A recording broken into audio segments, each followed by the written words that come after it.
Miq të Piskut, ju përshëndesim, ndodhemi tek pikë stacioni jonë që kemi vendosur të kemi me profesor Angel Lukën, gjithmonë ajo që ka qenë dhe do tjetë dhe urojmë patjetër dhe ne po bëjmë çmos që mos kemi ndryshime, deviacione, që ky njeriu këtu, heroi i kombit shqiptar, që pas tij nuk ka pasur dhe le të themi kanë filluar tradhtit që kanë marrë për masa më të mëdha. S'ka pasur një tjetër që ka luftuar, siç ka luftuar ky burtu. Dhe ky do të jetë busulla e shqiptarëve dhe e Shqipërisë. Por fatkeqësisht ajo se çka shohim sot është krejt ndryshe. Angel, përshëndes. Të falenderoj që gjen kohën her pas here dhe bën një punë shumë vërtet shqiptari. Bashkohuni pranë Angel Lukës. Se shaka kjo, Jo. Se sot për sot nuk gjen asnjë njeri që me të vërtet i ka kushtuar jetën dhe gjithë veprimtarinë e vet çështjes së kombit, pa pasur absolutisht asnjë tjetër, si thua, pikësynimi apo objektiv, apo dikë që drejton, apo dikë që kontrollon. Unë jam i vetmi. Jeni të sigur për të punë. Të gjithë të tjerët me një pyesni këtë të doni juve, janë të lidhur me njërin apo me tjetrin, janë të lidhur.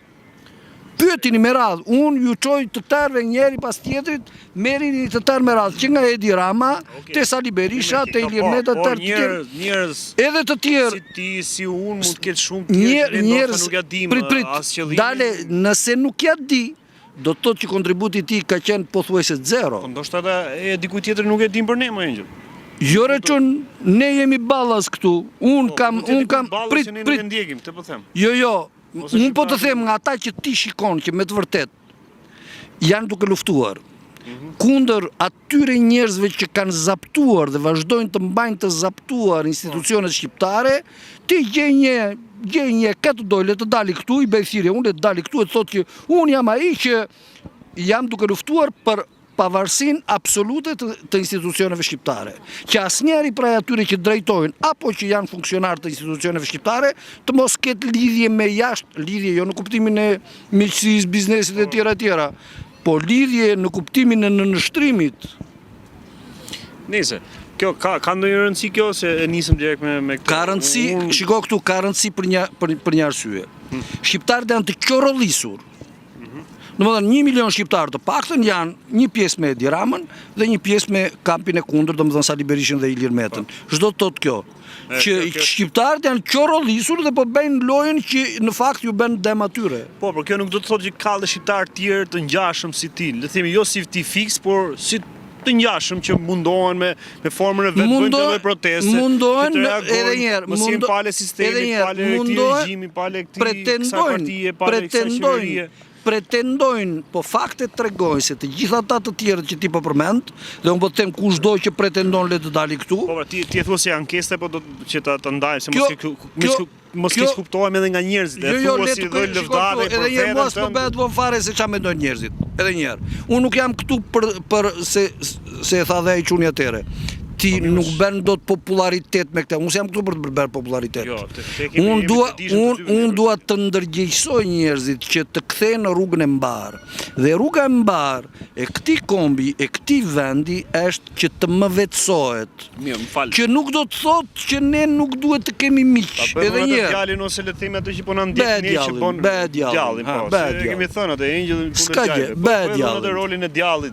Kush ta ka dhënë për detyrë ty që ta bësh ti? Askush. Pse do të ta bësh ti domun? Pse duhet të dëgjosh ti dhe pse duhet që ti të më vish të ma thuash mua këtë domethënë? Ti të vita thuaj ty që ti të mos qorrollasesh, sepse ti kushdo që të jesh, ti praktikisht po lufton kundër meje. Mos harro këtë. Se ata pushtetarë që shikon ti Sali Berisha, Ilir Meta, Edi Rama me shok, të gjitha të pasuri dhe ato lëvdata që i marrin në kurisë tim, ata kanë grabitur pasuritë të minjat. Dhe kjo është një. E dyta, unë jam në këtë gjendje pikërisht sepse jam përkushtuar këtij vendi dhe kam refuzuar në mënyrë kategorike që të vijem në shërbim të kujtdo qoftë, pavarësisht se do dukej edhe si miku më i mirë i Shqipërisë. Nëse e ke kuptuar, këtë e ke kuptuar. Jo, unë po thjesht po do një ide që ti më të qartë. Faktet tregojnë se të tëra që shikoni këtu lëvizje juve, të tëra që shikoni analiza në për televizion në njën e tjetër, ato që drejtojnë popullin, apo ato aktivitete që quhen të turmave, praktikisht i shërbejnë të kundërt së Shqipërisë dhe të kundërt së ligjit. Aq keq sa vetë njerëzit e ligjit tashti janë rreziku më i madh i këtij vendi. Cila është diferenca midis popullit dhe turmës? Pra si ne i përdorim shpesh të dy si terma. Mos futemi fare në terminologji, turma është zakonisht një gjë inerte, domethënë që nuk reagon, apo që reagon gjithmonë në funksion të dikujt. Populli zakonisht është qenie e ndërgjegjshme që natyrisht edhe ai ka drejtuesit e vet. Intelektualët në historinë moderne janë pjesa shoqëria jonë, pra në turmë apo në popull.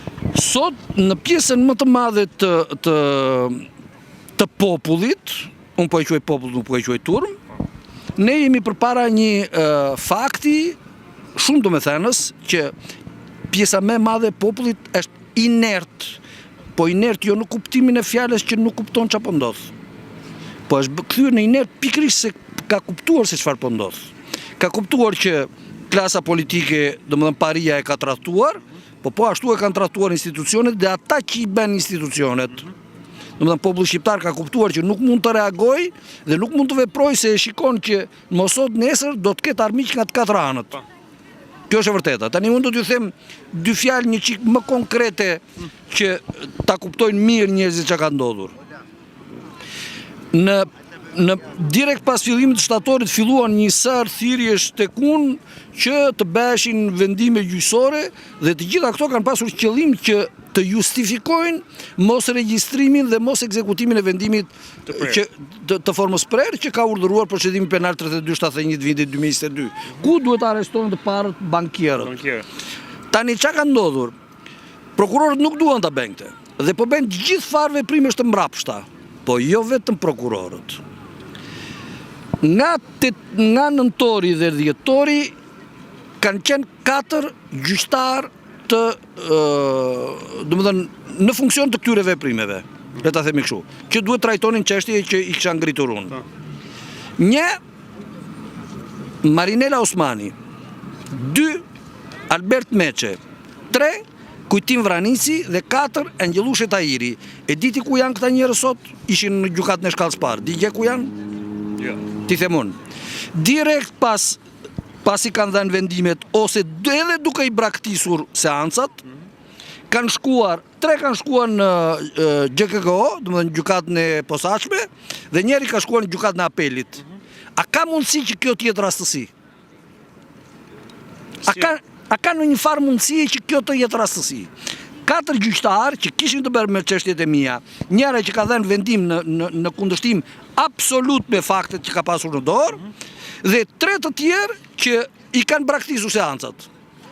I kanë braktisur dhe kanë marrë shpërblim që të vijen kundër ligjit, kundër vendimit gjyqësor të formës prerë. Kanë marrë vendim që të mos prekin bankierët hajdut dhe gjithë që kanë vjedhur të tjerë bashkë me ta. E kuptoni? Si e shpjegon që nuk është rastësi e gjitha kjo dhe është lidhur S'është rastësi. Ka një udhëzim të fshet kriminal nga Shtetet e Bashkuara të Amerikës, domethënë nga ambasada këtu, nga izraelite, nga italianë, nga francezë, që asnjë gjë të mos bëhet në favor të Angel Lukës. Thjesht për inat. Kaq. Thjesht që ata të thonë që nëse nuk na bindeni ambasadash edhe ambasada amerikane dhe izraelite. Komplet. Po ambasada amerikane në radh parë një. Në radh parë, sa herë kam thënë unë që kam drejtuar letra atje. Ke pa në një përgjigje të tyre ti? Ja t'ja u them edhe njërë zotrinjve këture. Qa jam unë për ata? Jam i miri, i keqi, apo një njeri që se njofin fare? Le t'japin një përgjigje. Kush do prej tyre? Le t'a japin përgjigje, ne kështu balla, si që po ja u japun. Kjo është publike. Jo që unë ja kam shkruajtur 20 herë me letra atje, kam vajtur atje, ju kam çuar vendimin në dorë, dhe ata kanë bërë gjithmonë të kundërtën. Dhe sa herë që shkojnë unë atje, shkojnë ata në SPAK, shkojnë ata në çdo institucion, shkojnë ata në përbanka. Kapin ata qeveritare, krye qeveritare, ata e kanë futur vendin në këtë farë korrupsioni që s'ka perëndi që e nxjerr me. Nuk e kuptoni dot? S'kan frikë prokurorët.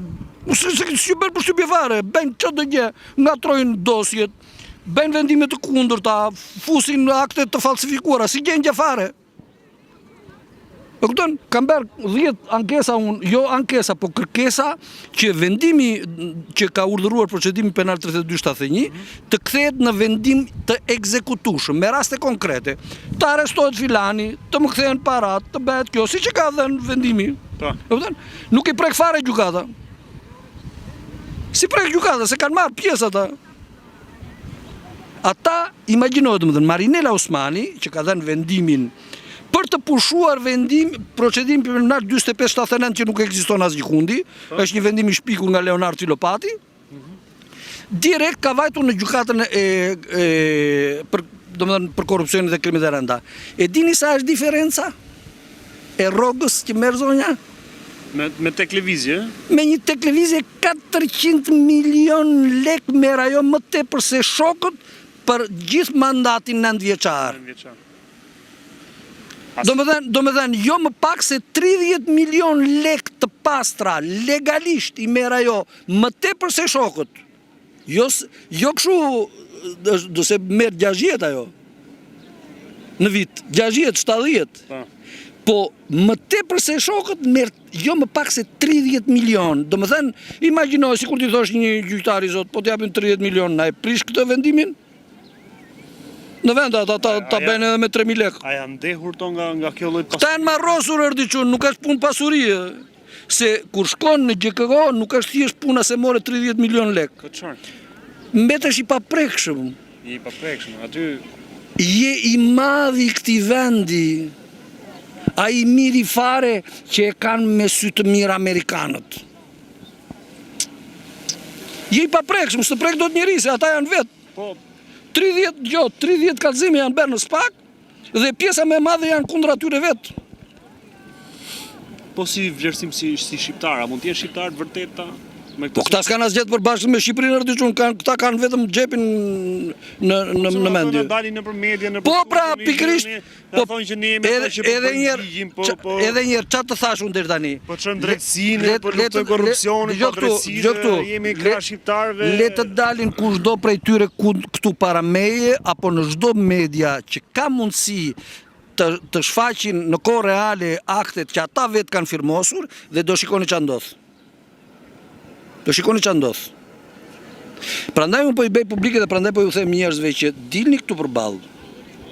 Kushdo që të pretendoj se është për mëvetësinë e këtij vendi dhe kundër çdo akti kriminal apo të jashtëligjshëm, apo që ka thyer sovranitetin e këtij vendi nga ana e amerikanëve, francezëve, italianëve, izraelitëve etj etj, le të dalin këtu edhe të shikojmë çka ka bërë, çka ka thënë e si do reagojë. Kjo është e vërteta. Në piku kemi arrit ne si Shqipëri, si funksionojnë gjëra, domethënë, jo vetëm në fushën e drejtësisë që ti e di më mirë se paktën në këndvështrimin tim dhe marr guximin ta them me bindje plot që nuk, siç e thotë, bëhet edhe thirrën, siç thotë edhe Engjëlli, që të vijë njëri nëse e di më mirë se sa e di Engjëlli që. Po le të vijë se s'ka asnjëri që ka eksperiencën time në radhë parë.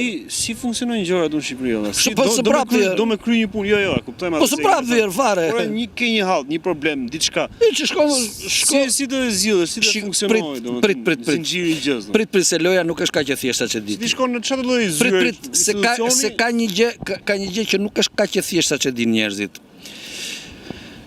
Unë do t'ju shpjegoj në formën e filmave a si të doni juve. Kur një njeri, për shembull, po flasim për shërbimet e inteligjencës që kanë edhe vrasës profesionist, gjë e parë që bëjnë është që për të realizuar qëllimin e vet, domethënë për të eliminuar objektivin, ata zakonisht mundohen të futen dhe të lozin rolin e mbrojtësit, të përkrasit të njëri tjetrin, derisa arrit që të jetë sa më afër tij. Pastaj, gjatë kësaj kohe ai mund të bëjë shumë veprime që janë normale, bile më mirë se normale. Po vetëm një sekundi duhet atij për të eliminuar objektivin dhe aty mbaron detyrat e tij dhe ai ikën zhduket. Këtë po bëjnë amerikanët këtu. Ata kanë ndërtuar një institucion që duket sikur funksionon dhe njerëzit qorrollisen, thonë Spaku, po ja Spaku mori Belindën, po Spaku mori Lalierin, po Spaku mori Ilirin. Po, që dalin pak edhe në aktualitet. Po qëllimi i tyre është pikërisht që të qorrollisin njerëzit, të fusin njerëzit në kaos. Dhe me këto veprime ata nuk bën gjë tjetër veç se e shtojnë dozën e pushtetit të tyre mbi pushtetin tonë. Dhe kohën natyrisht. Dhe njerëzit e tjerë që zgjerohen akoma. Dhe njerëzit që qorrollisen, që vinë vërdallë, nuk din dorën tonë. Jo, derisa kanë shkuar kanë marrë dhe njeriu më të thjeshtë, më bazik, domethënë më me pak pra i kanë blerë gjithë me gjithë. Praktikisht po. Por, unë ja kam shkruar në disa herë edhe europianëve, edhe amerikanëve, edhe të tjerëve që çdo gjë që prit europianëve, politikanëve, prit. Morëve, po ndonëse këtë s'pe kuptoj shqiptarët thumë që po shitemi vetë. Shqiptarëve ju është ngulitur në mendje se ata nuk kanë vend dhe nuk kanë jetë normale në Shqipëri. Dhe kjo është gjëja më e rëndë që po ndodh. E kupton?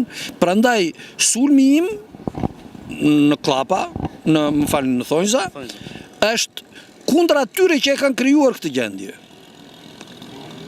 Domethënë, von der Leyen me ka pasur e s'ka pasur dhe ka s'ka rreth vetes, ka krijuar ka nevojë të ndërgjegjësohet dhe ti je i sigurt që atje në Parlamentin Evropian flasin e çfarë nuk flasin.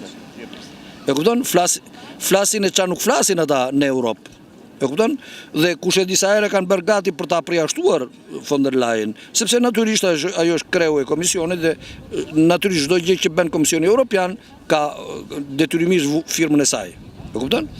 Por mos kujtoni se në Europë nuk e din se në ç'pik ka mbritur Europa.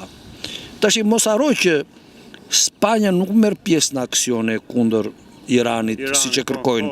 Dhe Spanja në fundit ishte që Trumpi kishte folur keq ndaj kryeministrit të Spanjës, se kishte thënë i kanë ulur.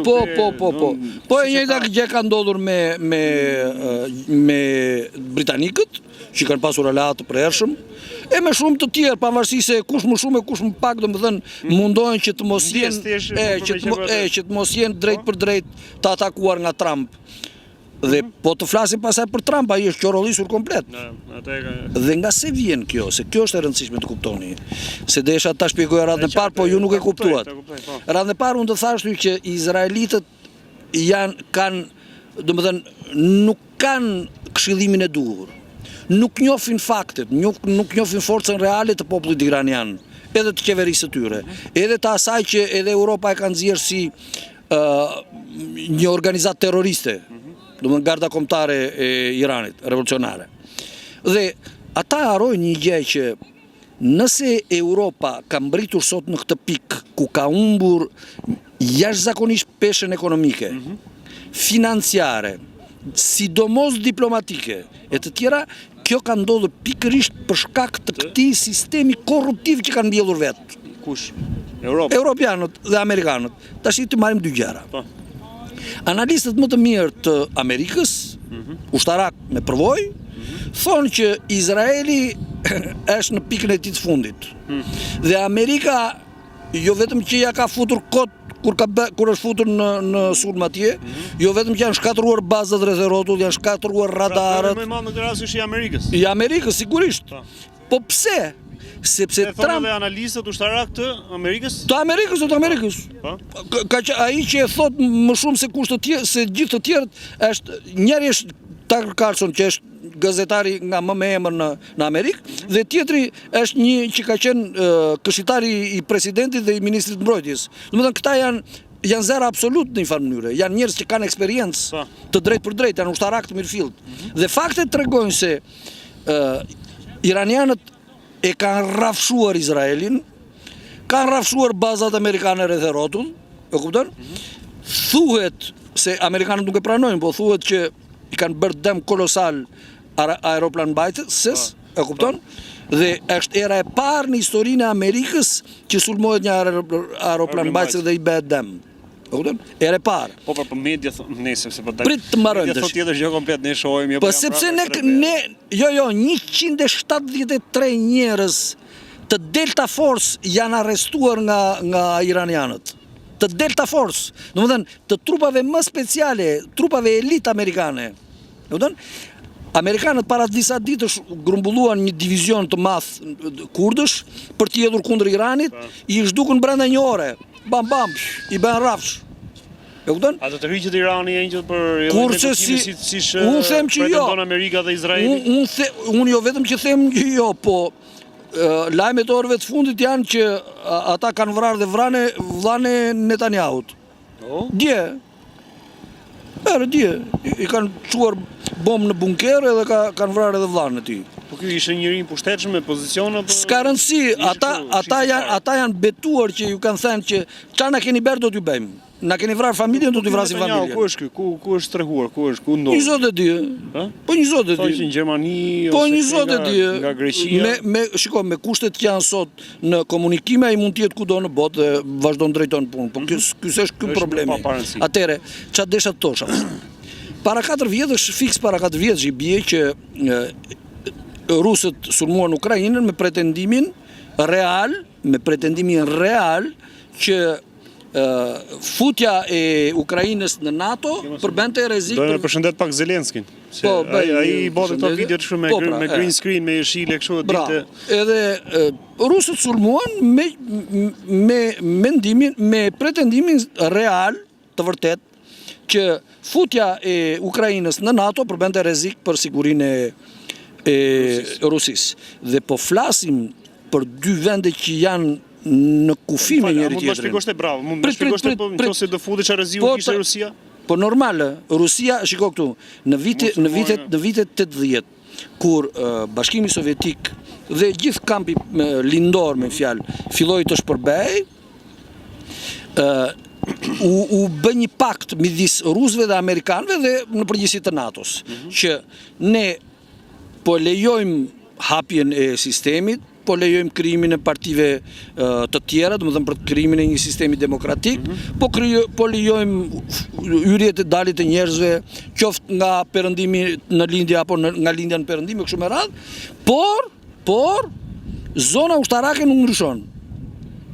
E kupton? Domethënë, ato që janë deri më sot të NATO-s mbeten të NATO-s, ato që janë deri më sot jo të NATO-s dhe që kanë qenë tonat mbeten jo të NATO-s. Domethënë, NATO nuk duhet të futej në lindje. Ata vazhduan, merr njërin, merr tjetrën, merr Polonin, merr Çekin, merr Hungarinë, merr Shqipërinë, etj. Me radhë. Njëta skem siç ka bërë Izraeli. Gjithmonë, dhe më së fundi u futën edhe atje te dera, po duke pasur parasysh që ndërkohë kishte të paktën 14 vjet që vazhdonte një konflikt shumë i rëndë për Donbasin. Dhe ku sidomos pas vitit 2014, ukrainasit filluan të vrisnin njerëz në masë, njësoj siç serbët vrisnin në Kosovë. E kupton?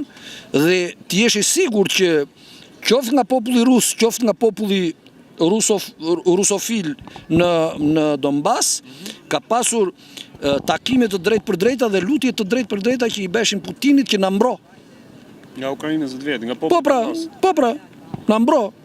Domethënë, ai nuk rrezikonte thjesht, domethënë që i dhimte se po zhdukej një pjesë e popullsisë ruse, po ai rrezikonte rënd edhe pushtetin. Se mos reagimi do të thotë që ti si je i fortë, si je i zoti. Tregon dobësi. Po pra. Dhe mos harroj që pikërisht prandaj ata zotrinj bëjnë kështu se kujtojnë se unë jam i fortë dhe mund të bëjnë sa ty do qefi. Po do t'i vijë radha, mos ki merak, se unë kam zgjedhur rrugën time. Dhe ç'a ndodh? Analistët thanë që ne arritën deri në një farë pike sa filluan të thoshin që Ukraina e mund Rusin. Dhe Zelenski thoshte do vemi në Moskë të ngrem flamurin. Mban mend apo jo? Nëse pa ai komedian është edhe Jo, ai nuk është komedian, se fjalët e tij nuk ishin fjalët e tij, ishin fjalët e analistëve. Ktu e kisha fjalën unë. Po çfarë janë këta analistë? Unë do të marr njërin ty që ta kuptoni juve. Njëri prej analistëve dhe që është pjesë e grupit të inteligjencës së NATO-s është dhe Visho Ayazi Lika. Era. Që shikon? Ish drejtori i CIA-s ton, i spionazhit, është... Që dëgjonte Zelenski këtë Ayazinë? Por. E dëgjonte Zelenski? Po e dëgjojnë të tërë ata, se këta janë raca e atyre. Këtë nuk thonë që shqiptarët do të heqin botën. Këta janë raca e atyre, domethënë, 15, 20, 30 oficer që janë ajka e NATO-s dhe që japin këshilla vendimarrësve. Domethënë, nëse Zelenski merr vendim, nuk e merr thjesht nga koka. Do pyesin generalet, do pyesin shefin e inteligjencës etj. Pastaj do marrë vendim ai si di ai. Po do t'i pyesi se s'bën, do marrë informacion prej tyre. Se të vishën, ë? Dhe do pyesi dhe Visho Ajazi. Po kush është Visho Ajazi Lika? Visho Ajazi Lika u bë hero, u dekorua nga dora i Ilir Metës dhe Edi Ramës. Domethënë këta njerëz mashtrojnë, vjedhin dhe pastaj qëllimisht i ngrenë në detyrë apo i lavdërojnë pikërisht ata që kanë bërë gjemën këtij vendi. Visho Ajazi dhe shërbimi informativ është, domethënë, ajka e poshtërsisë së këtij vendi. Pastaj vjen policia e shtetit, prokuroria me thënë tash. Gjithë ata që shikoni ju oficer dhe ish oficer të lartë, që kalojnë sa nga një institucion tjetër, domethënë ata që ishin për shembull ai që është drejtori AM5, sot vjen nga Shiku. Ka pas punuar në Shik ai. Domethënë është spiun në karakter ai. Ai nuk është njeri që duhet të dalin për të kontrolluar policinë e shtetit. Ai është njeriu që duhet të gjejë forma dhe mjete për t'ju shmangur demit që mund t'i bëhet oficerëve të policisë shtetit. Domethënë ai është mbrojtësi i tyre. Është njeriu që mashtron institucionet e tjera, mashtron popullin dhe merr pjesë në fitime, s'diskutohet. E kuptoni? Atë desha tosha në radhë parun, kur të thash që izraelitët janë të qorollisur dhe nuk e kanë idenë fare se kush është Irani. Se ndryshe, me dy paramendës do të futeshin kësa historie. Trump ka kujtuar se Trump ka kujtuar se ashtu i kanë thënë ata që ai merr vetë, se vetë zgjedh ai dhe vetë bie qorolliset pasaj në atë që ka bërë vetë. Po mos si puna Ramës që merr vendimi, propozon gjasë me aty sigurt të pyet ato. Dhe pastaj thonë ata s'din, ata janë të poshtër, ata na kanë tradhtuar, ata tani kanë punë me ligjin. Po tani si e parashikon që ta mbyllim të rastin e luftës, se të kalojmë pak kjo lufta jonë që kemi tu, se me drejt, domethënë duket sikur edhe për nxitjen e kësaj lufte ka gisht edhe vetë Edi Rama, domethënë që të harrojnë gjithë hallet e shqiptarëve. Po të tërë kanë gishtat. Patjetër me bordi paqes, se këto takimet e i ashtu quajtur bordi paqes që ka synuar, sepse ata e dinë që sa kohë që një pushtet si ai Iranit dhe një rezistencë si ajo Iranit është akoma në këmbë, ata nuk e realizojnë dot planin e tyre për të zaptuar Gazën. Apo Libanin e tjera. Kështu që atyre. Si e parashikon të Engjëll ti vetë? Unë kam bërë parashikimin tim, do ta përsëris. Ma thuaj edhe herë. Unë pa filluar akoma lufta, unë kam thënë që një Amerikanët do shporen nga ajo zonë dhe shenja janë të shumta që një pjesë e vendeve të gjirit, domethënë rreth e rrotull Arabisë Saudite, rreth e rrotull Iranit, kanë filluar të distancohen nga pak për të mos e lënë amerikanët të përdorin territorin e tyre për të sulmuar Iranin, apo çdo vend tjetër të asaj zone. Dhe e dyta, e dukshme është që Izraeli është në ditët e tij më të fundit, të paktën çfarë tregojnë gjërat deri tani. A ka një lloj tërheqje nga amerikanët në këtë rast dhe Izraeli ka mbetur vetëm duke sulmuar ose duke u përballur me Iranin? Opinioni i përgjithshëm publik në Amerikë është kundra luftës. Dhe ka konstatuar se Amerika po shkon në katastrofë vetë. Mos harroni një gjë që se e tha dhe Zelenski. Se po del prapë ky Zelenski se kanë prit, s'di gjë fare. Në Rusi, në Ukrainë? Po ata vazhdojnë ato të tyret. Shiko, vetëm gjatë 8 ditëve të luftës tani në Iran, Amerika ka argjuar 8.000 Tomahawk. Dhe Zelenski tha, për 4 vjetë rjesht mua ata s'më dhanë asnjë të 10 e këtyre që ti përdorja. Do me thënë, edhe pse ka prit, po mos haro, po mos haro që atje në Amerikë po mbarojnë municionet për të mbrojtur veten. Do me thënë, kosto më lartë dhe edhe në volum, por edhe në para është tek Amerika se sa tek Irani. Po i mbarojnë kapacitetet mbrojtëse për veten e vet. Në rast se sulmohet vetë Amerika. Se më shumë është kosto mbrojtja se sa sulmi i këtyre, domethënë Irani. Këta janë futur me kokë, siç të thash, pa ditur fare pasojat. Ata e kanë menduar kështu. Amerika do zmbrapset, Izraeli që do të bëjnë, që do ndodhë në Izraelin dhe Do i ki për lesh. Dë shuhet tu? Do i ki për lesh. Më mirë se ka që ta them dot. Palestinën? Nëse ndodh kjo, ajo do t'jetë dita kur ata njerëz me të vërtet do shlirohen dhe do shikojnë një të ardhme siç e meritojnë, si popull. Po rasti me Turqinë e Engjëll, si po e shes se është hera e dytë që po lëshohen raketa Atëre Turqia prit Irani dhe ka reaguar fort edhe Erdogani. Një pretendohet se nuk e ka bërë Irani. E dyta, Turqia vazhdon të lozin një rol me dy faqe. E ka bërë gjithmonë këtë. Dhe ka një arsye për këtë. Domethënë kurdët janë një pjesë shumë aktive dhe nuk janë pak, janë 15 milion me sa di unë. Një popullsi që shtrihet midis Sirisë, Iranit, Azerbajxhanit, Armenisë dhe pjesa më e madhe janë Turqi. Dhe Turku bën gjithçka që kjo pjesë e popullsisë të mos jetë aktive. E kupton? Dhe er pas ere e dreth.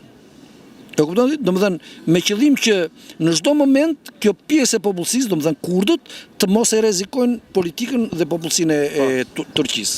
Nga ana tjetër, vi një president turk, kështu kurd, nga ana tjetër, Turqisë nuk i intereson as forca e Iranit. E shikon si rival. E kupton? Domethënë tani për tani nuk e sheh veten përfshihet te kjo gjë që është krijuar. Po tani për tani, domethënë Turqia ka pasur, sidomos gjatë viteve 2008 deri në 2015, Turqia ka pasur një rol të jashtëzakonshëm në rajon dhe mori një peshë shumë të madhe. Po sot kush e ka? Sot mund të them që forca e saj nuk është me ajo që ishte. Se janë rusët, natyrisht janë iranianët. Se ka qenë më lartë se rusët në të kokën? Jo ka qenë më lartë se rusët, po ndikimin e ka pasur më të madh në këtë pjesën e Sirisë, Libanit, më thet tash. Ka pasur peshë goxha të madhe Turqia. Pastaj Turqia ushtri edhe në Afrikë. Dhe pothuajse një pjesë të veprimeve ka bërë bashkë me Rusinë. A do të përfshihet thua si e shet? Do të përfshihet edhe Turqia në këtë mesele, në këtë luftë që ka nisur? Rreziku që Turqia të bëhet se po provokojnë shumë. Po pra, kush po provokojnë? Po tani se dimë, tani ato thonë që ka provokuar Irani. Erdogani reagon sikur i po Iranit, po ndërkohë që skema mund të jetë tjetër. Dgjoj këtu, një nga taktikat. Është pa qartë kjo gjë, se edhe media marrin ushqim tjetër. Një nga taktikat më të rrezikshme. Di çam ka bërë përshtypjen. Të mbaroj një nga taktikat më të rrezikshme që ka përdorur Irani dhe Amerika gjatë gjithë kohës, jo vetëm tani, është që të fusi përçarje kudo. Dhe t'japi përshtypjen që ata drejtojnë lojën kudo. E kupton? Domethënë që Turqia është me vërtet madh të madh, sepse nga një anë është pjesë e NATO-s, nga ana e dytë ka pasur gjithmonë marrëdhënie shumë të mira, të paktën këto 15 vjet me rusët. E kupton? Dhe interesi ja do, ashtu siç janë bërë dhe deklarata publike, që të paktën të zvoglohet forca agresive e Izraelit. E kupton? Por mund të bëj lojë të dyfish ashtu siç bëri në Siri. E kupton? Vetëm mos harroni një gjë. Se sirianët, ashtu siç janë, nuk janë budallënj sa ta lejojnë Izraelin të zmadhohet dhe të bëjë dëm në Liban për shembull. E kupton? Mos harroni që Garda revolucionare e Iranit në 2015 më saktë, deri në 2017 ishte ajo që u fut në terren me trupa dhe Hezbollah, ndërkohë që rusët sulmonin nga ajri, e kupton? Dhe ishin të vetmit që shpëtuan praktikisht Europën nga ISIS. E kupton? Është kundërta asaj që mundojnë të thonë mediat dhe asaj që thot Donald Trump. Ne përsa i përket jemi në ditën e disat të 10-ën që ka filluar lufta dhe ne informacion le themi në të 11-ën më saktë që kemi marrë në gjithë botën, domethënë, për te mediave që janë aty Al Jazeera e tjerë, domethënë ndërkombëtare, por qoftë në Shqipëri, por edhe në vende të tjera në Europë kam përshtypjen që është informacioni i kufizuar dhe i propaganduar. Shumë i kufizuar. Pra, ne kemi pas vetëm fillim që filloi lufta e quan këtë dhe tani ne nuk e dim çfarë po ndodh atje. Shumë i kufizuar. Ndërkohë që atje mund të jetë shumë i kufizuar dhe shumë i politizuar. Politizuar dhe propaganduar. Sepse në kohën, siç të kam thënë, izraelitët si popull të indoktrinuar janë mashtrues kronik. Nuk e thon kur të vërtetën. Dhe pjella e tyre Donald Trump bën të njëjtën gjë. Pra, po mos harrodhen kapur nga ata po sigurisht është i kapur Trump. Po sigurisht Trump është vegël e Netanyahu, domethënë e IDF-s dhe Mossadit, sidomos Mossadit, dhe siç të thash unë nuk e lëviz dot me nderën ai. Se ata e kanë kapur. Është i detyruar, një është i detyruar, e dyta është i detyruar në radhë të parë sepse ai ka probleme të jashtëzakonshme me ligjin brenda Amerikës. Pra, është i detyruar që të shpëtoj veten po Amerikën, se është edhe të shpëtoj veten sepse Amerikën po e çon hale, më fal se po flas kështu. Se ka zëra ose le të themi qendrime të tjera që thonë. Ai po e shkatëron Amerikën. Është përfshirë që të shpëtoj Amerikën por zhdukjen e dollarit që po i ndodhen. Nëse nuk futet në këtë luftë, ai do të është pjesë e kësaj strategjie sepse sa kohë që vendet e gjirit shumë për interesat e vetat dhe të Amerikës. Se sa për të Amerikës së leshit, se po flas kështu, Amerika ka bërë gabimin më të madh që ka zgjedhur një njerëz si ai, por siç ta thashun para 2 vjetësh, të thash që Amerika dhe jo vetëm Amerika është në pikën ku nuk zgjidhet më i miri. Po njerëzit kujtojnë se po zgjedhin dikë që është më pak i keq se i keqi. Kjo po ndodh në gjithë botën. Po pra. Dhe kjo sepse pikërisht Europa është e tillë. Europa ka pasur ndikim të jashtëzakonshëm në promovimin e demokracisë. Po kohët e fundit ka bërë gjithmonë të kundërtën. Këtë po them edhe unë. E kupton? Tani Amerika është sot lodër e Mossadit, të paktën ajo kupola. E kupton? Amerikanët kundërshtojnë me sa mund të kundërshtojnë. Që erdhi Zelenski prapë. Si mbaroi punën. Bëj fala Zelenskit. Se vazhdo se ke pjatën, është ngrohtë, Edhe si do pjatë si na duhet. Edhe domethënë në një farë mënyre Europa dhe Amerika janë futur në fashizëm dhe unë këtë e kam kohë që e them.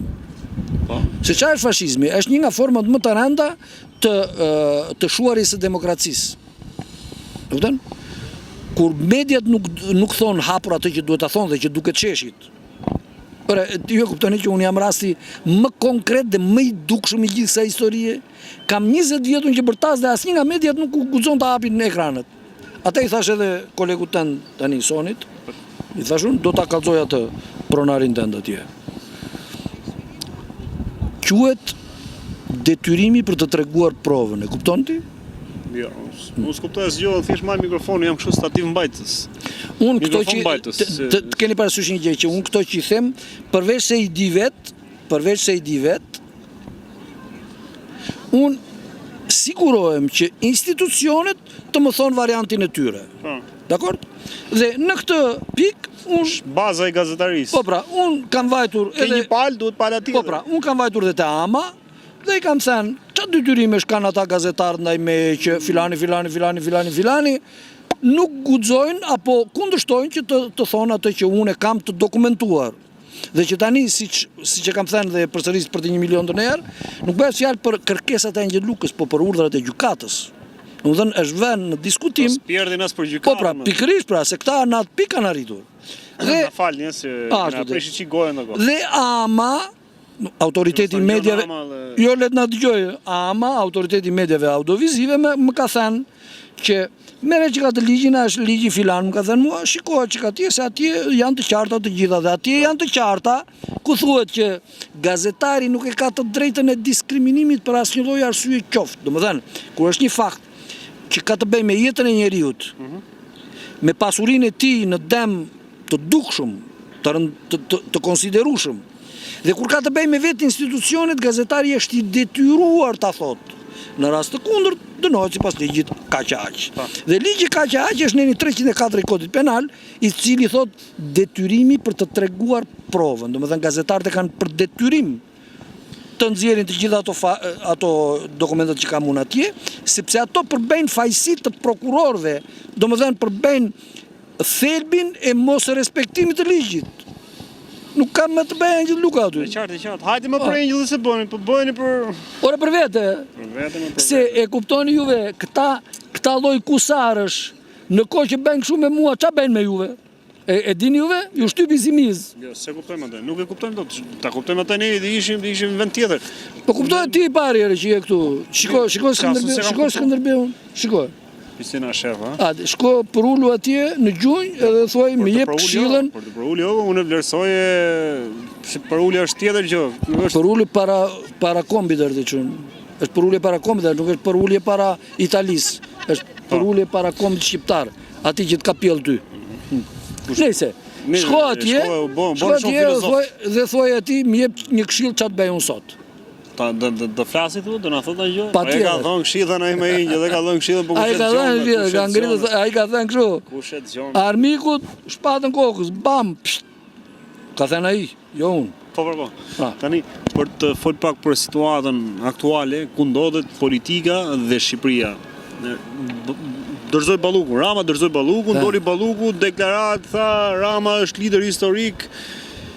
Shembull më mirë i Partisë Socialiste, ne kemi ndjekur rrugën e tij në mënyrë të përkryer, shembull më mirë lëvdata nga më ndryshme me dridhje zëri, me përlotje.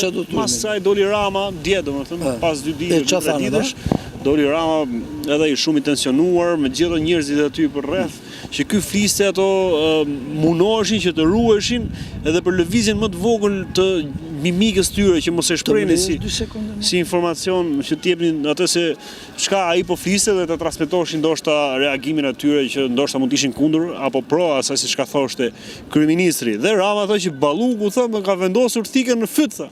Tani nuk e di e tha në mënyrë krahasimore, se ai është edhe artist, patjetër është piktor edhe ka bërë librin më të fundit të kohët e fundit, është i bën gjithë ato, i gjithanshëm. Një do ta bëj së shpejti. Do ta bëj edhe një tjetër, pra. Ku Burg?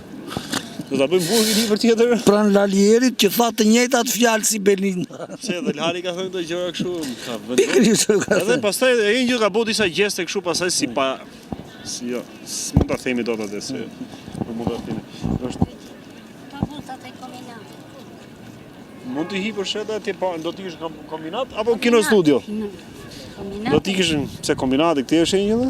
Po, se në Tiranë së 2002-shit e ke atje, ke pallati lart atje, ka hije fatmirësisht ai pallati, më aty është stacioni, vjen një autobus në ngjyrë portokalli. Edhe hipën tek ai edhe në kombinat. Mirupafsh. Edhe po thoya Angel që ke futur Tiranë aty më herë. S'ka gjë, doli dhe Tirana, domethënë po çaj, po ankoj, po thoshte keni bokte, edhe mesazhi që dha, domethënë që ishte më i rëndësishme ishte që qepini gojën. Qepini gojën. Ku t'ja tha qepini gojën? Se ti të se morën vesh. Mirë, dëgjoj. Të se morën. Atëherë dëgjoj çka fjalë. Çfarë do, çfarë punon? Dëgjoj çik tani. Historia përsëritet në formë spirale duke u ngritur. Nga Lalieri, nga Lalieri që burë më të zgjuar dhe më të mirë se Edi Rama s'kishte parë bile jo vetëm kaq, po kishte vajtur të pinte dhe kafe me kolegët e tij atje të Spakut. Po gjithë, çfarë nxjohen, pastaj bunesh. E njëjta histori është kjo tani, kështu që mos futemi në detaje. Filmi i parë thu për shqiptar. Filmi i parë. Ata janë guximin i dalin thon prapë më burr, këto gjona më. Nuk kanë guxim, ata kanë paftyrsi. Mos i ngatroj gjërat. Tjetër guximi dhe tjetër paftyrsia. Këta janë njerëz pak pa shtyllëve kështu kurrizore. Domethënë janë më keq se oktapodët. Këta kujtojnë se mund të hyjnë të dalin kudo. Nuk kupton? Janë pjellë e armikut, janë të qëllimshëm në veprimtarinë e tyre për të shkatëruar këtë vend dhe mbi të gjitha për të pasuruar veten pa kufi. Fali, si që duke më dali fjalë kështu është bukur. Tani, me që jemi këtu, ballas, të gjitha ato lëvdatët e asaj zonjës, unë do t'i përgjigjem kështu. Atje në prokurorinë e Tiranës ta thash edhe një herë, është regjistruar një kallëzim penal kundër Edi Ramës për poshtërim të Republikës dhe të simboleve të saj. Për faktin që është ullur në gjunjë këtu përpara një fuqie tjetër. E kuptoj unë, e kupton dhe ligji. Po jo e kupton ligji, e kuptoj unë, ç'keti? Po në rregull, shqiptarët s'përçohen, po i kap gruan. Po nuk më dua, po mua edhe një mua nuk më daler. Oh, largon fëmijët jashtë të gjitha ato të zezat. Pritëre. Mua s'më kërcet fare ç'a mendojnë shqip. Prit, mos më ndërprer fjalë, mos e bëj rrugë. Mua nuk më duhet fare ç'a mendojnë shqiptarët, unë dua ç'a është shkruar në ligj dhe në kushtetut. E kuptove? Dhe për të sqaruar tash publikun, atje s'po e them me emër, është caktuar një prokurore, e cila pas një 2 ditësh i vajta unë dhe i thash për ta azhornuar me fjalë me atë që po ndodhte dhe me kërkesën time, se siç e dini, kërkesa mbeti 8 muaj pa u regjistruar atje. Shkojnë SPAK dhe u kthyen nga SPAK-u me këshillën që ta regjistrohet dhe të vazhdojnë veprimet. Dhe doli prokurorja, në orën 4 siç dalin atje, i thashun me njef për t'i dhënë të ditur në fjalë që jam unë filani që kam bërë këtë kallëzimin kundër Edi Ramës. Më thot mua, mos mu afro, nuk të njoh e nuk dua të njoh. Që do të thot, prit, jore, ishte hyrë frika në palca saj. Ky është regjimi i njeriu që është në panik. Megjithatë, unë nuk i fola aty për aty, edhe në darkë, me qetësi, ullur atje para kompjuterit që njerë punon, njerë s'punon, i shkruaj të 2 fjalë, i thash, dëgjoj që për mirë, i thash. Prokurorët janë të presupozuar që t'jenë trima. Të kenë guximin qytetar dhe profesional. Po nuk është të thënë që të tërë t'jenë trima. E unë këta e kuptoj.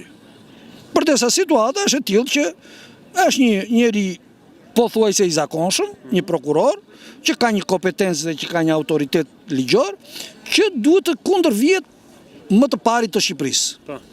Që njihet edhe për arbutrin e tij, edhe për mënyrat e tij kriminale se si vepron kundër të tjerëve. Një reagim le të themi ngjashëm si ai. Në një farë mënyrë. Dhe unë i shkruaj të zonjës, por i thash të kërkoj që nëse nuk e ke fuqinë, nëse nuk e sheh veten të aftë për të përballuar këtë situatë, jep dorëheqjen. Edhe një tjetri. S'është turp. Prit. Sepse në rast të kundërt, po e them këtu, për ata që nuk e din, nëse prokurori apo prokurorja mund të ma thoshte mua këtë, dhe unë do të kisha mundësi që ta merja me këtë kamerën tënde, atë që tha ajo, që mos u afro dhe nuk të njoh dhe nuk duhet të njoh, në gjuhën e ligjit është neni 311 që është prit veprime dhune kundër kallëzuesit. Edhe ikën në burg 4 vjet. Po mos harrojmë brenda që është edhe shpërdorimi i detyrës 7 vjet të tjera. Apo në total 7 vjet.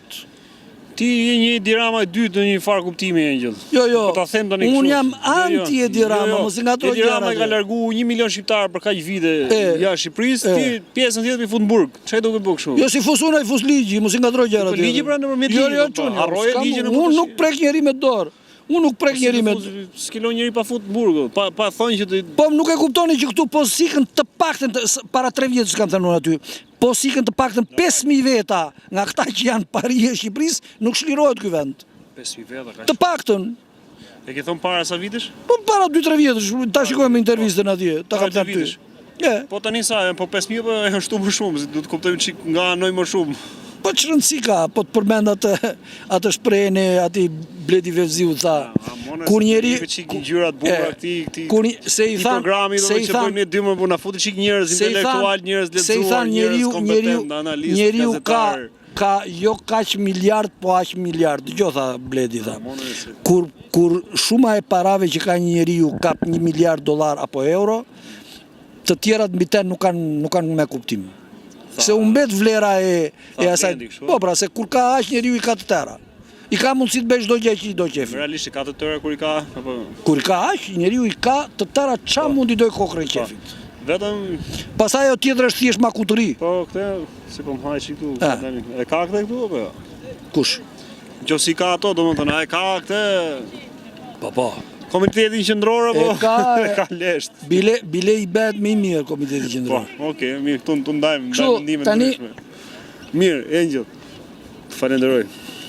Është kënaqësi, nëse keni pyetje miq, dëgjojeni me vëmendje, kemi bërë një Në prokurorinë e Tiranës janë kallëzime pas kallëzimesh të paregjistruara, sepse prokuror Arenc Qela, që është kreu i prokurorisë Tiranës, është kallëzuar një 6 herë mos gaboj unë, e kupton dhe ai tani është në pozitën e kamikazit, ai s'pyet me. Ai e di që do dënohet. Edhe kështu që i heq të tërë. E kupton? Vazhdoni nëse keni pyetje, komente, na shkruani, kemi në vazhdim ndoshta për tema tjera, për te këtyre se çka flasim me ju, Unë që çdo kam përshtypjen që janë gjitha se çka ka të bëjë me shqiptarët. shkresa, me vula, e me të tëra çfarë doni juve, me firma njerëzish dhe ata të pacipët atje gazetarët më të mirë të Shqipërisë gjasme, janë armiqt tuaj numër 1. Sepse ata nuk ja u thonë të vërtetën, pse nuk ja u thonë të vërtetën? Që të përfitojnë vetë dhe që ta kenë mirë me kriminalet që janë sot në pushtet. Arrivederci. Ciao Belo. Nuk duhet më e përdorte shprehjen se biem kundërshtim me atë se çfarë tham për Edhe një. Përdorimi i fjalëve të huaja në momente të saktuar, në një kontekst saktuar, kur për shembull në rastin tënd ka edhe gjysmë ironi brenda, jo, më jam njëri drejt për drejt. Ju përshëndesim. Unë në rastin konkret do t'isha ironik. Ironik, miq. Kalofshi mirë. Kujdesuni për veten. Mirupafshim. Angelo, përshëndes.